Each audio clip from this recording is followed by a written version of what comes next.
उस दिन माँ ने बेटे को अपने हिस्से की आखिरी रोटी भी दे दी और सालों बाद बेटे को पता चला कि माँ ने अपने हिस्से की आधी रोटी एक रोटी नहीं दी थी। माँ ने अपना पूरा प्यार अपने बेटे के लिए दे दिया था, न्यौछावर कर दिया था। ये बात बेटे को तब पता चली जब बेटा बिल्कुल पढ़ लिख करके बड़ा हो गया। आइए हम इस कहानी को ले चलते हैं आपको विधिवत रूप से समझाने के लिए। एक माँ ने बहुत गरीबी में अपने बेटे को पाला पोसा और बड़ा किया। दिन गुजरता गया, माँ 2 रोटी बनाती, 1 रोटी बेटे के लिए रख देती और 1 रोटी शाम के लिए रख देती। बेटा खाता, जानता था कि मैं गरीब हूँ, मगर कभी माँ से पूछा नहीं।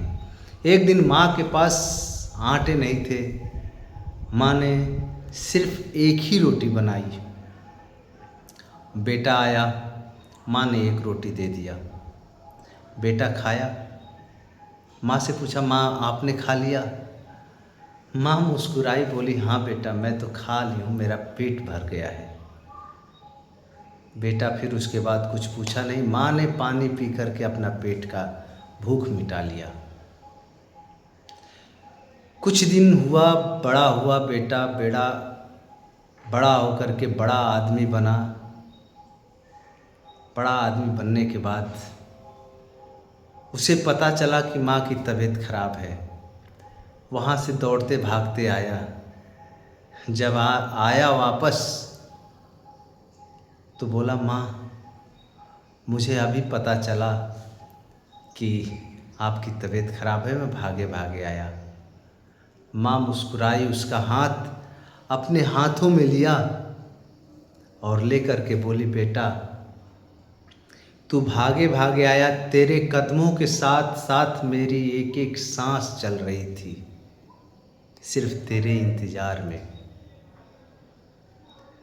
बोली, बेटा मुझे तेरे प्यार के अलावा और तेरी चिंता, तेरी सुख समृद्धि के अलावा इस सीने में, इस शरीर में कोई और चीज़ की मांग ही नहीं रहती है बेटा। बेटा बोला, माँ बचपन में हमेशा हमको 2 रोटी बनाती, 1 रोटी खाती। बोली, बेटा वही तो हमारा प्यार था। एक दिन तूने पूछा था हमसे कि माँ तुमने खाना खा लिया?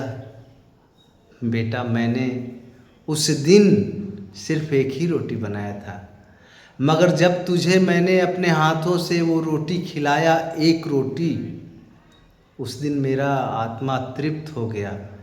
मेरी भूख ही ख़त्म हो गई कि मेरा लाल खा लिया, उसका पेट भर गया।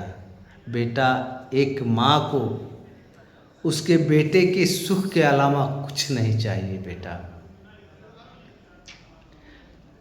बेटा रोने लगा इस बात को सुन करके कि आज बरसों बाद मुझे पता चला कि माँ 1 रोटी बनाई और 1 रोटी ही खिलाई और मेरे को खिलाने के बाद खुद नहीं खाई।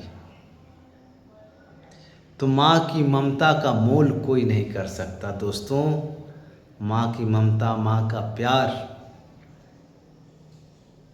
कोई खरीद नहीं सकता, यह अनमोल होता है। अगर इन सब कहानियों से आपको अच्छा कुछ सीख मिले, आपको अच्छी बातें समझ में आए, या माँ को प्यार देने की बातें, माँ को प्यार करने की बातें अगर आपके दिल दिमाग में आए, तो मेरी कहानी का आश्रय यही रहेगा कि आप मेरी कहानी से कुछ सीखें और उन माताओं को अपने बेटे, अपने लाल से कुछ प्यार मिले। बस थैंक यू। आप लोगों के लिए मैं ऐसे ही जो दिल में आता है वो छोटी मोटी कहानी आप लोगों के बीच रख देता हूँ। मुझे पता है कि आजकल की दुनिया ये सब पसंद नहीं करती है, क्योंकि आजकल फैशन का ज़माने में, चकाचौंध के ज़माने में हम लोग जैसे कहानियों को, इन सब के ऊपर ध्यान नहीं, मगर देना चाहिए। क्यों? क्योंकि हमारे माँ बाप वही हैं। हम चाहे कितने भी बड़े, कितने भी नए ज़माने के हो जाएं, मगर पैदा करने वाला हमारा माँ बाप हमारे लिए एक एक रोटी तिनका तिनका इकट्ठा करके हमको बड़ा करता है। तो हमें हमारे माँ बाप को नहीं भूलना चाहिए। और मैं उन्हीं की कहानी अपनी ज़ुबानी आपको बताता हूँ। Okay, bye bye, thank you, धन्यवाद। कहानी अच्छी लगे तो लाइक सब्सक्राइब ज़रूर करिए, वरना कोई बात नहीं।